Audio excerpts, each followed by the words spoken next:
svekare Tax on the beats. etaton guma iroritsa kidang obilan bibo elabat kidang singo pulan kidang they don't entertainment but you know mangoma munombo kaya herentiani acha zotelera ngoma tachi but you know shoot ama video munombo kaya herentiani acha zoona chi video chachi taxi dia ya mavazaya anoita tise mari munhava kuti zviti baba vakunosava tenge tichinoimbira vanhu ivava dia ya mavazaya anoita tise mari munhava kuti zviti baba vakunosava tenge tichinoimbira vanhu ivava deni ndia ya mavazaya anoita tise mari munhava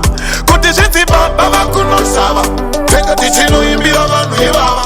dzivo vanoona pandinogona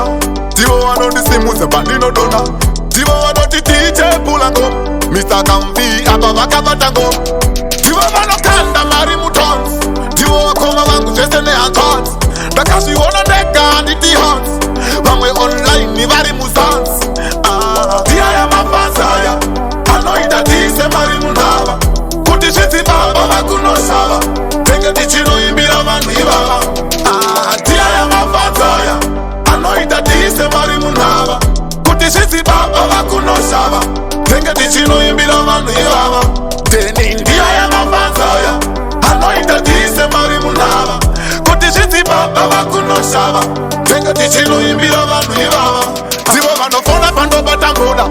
kwandiri mabhazi ese ingoda tiani yavabvudzura aone hora kunge chenalist ndikuongorora ndanga ndakanyarara achisfila manje bp yeyazvikwira kumwe wangu but pane question mark vamwe vangu ava vamwe vangu ava taxi ndiya yamavhadzaya anoita tise mari munhava kuti zviti baba vakunosava tenge tichinoimbira vanhu ivava ndiya yamavhadzaya anoita tise mari munhava kuti zviti baba vakunosava tenge tichinoimbira vanhu ivava deni ndiya yamavhadzaya anoita tise mari munhava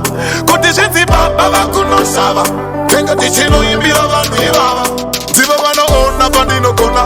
ndivo vanondisimudza pandinodona ndivo vanoti tichebhula ngoma Mr. Kambi apa vakabata ngoma ndivo vanokanda mari mutons ndivo vakoma vangu zvese nehancots ndakazviona ndega handiti hons vamwe online vari muzansi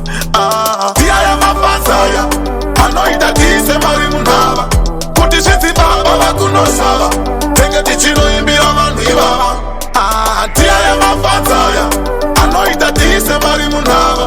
kuti zviti baba vakunosava tenge tichinoimbira vanhu ivava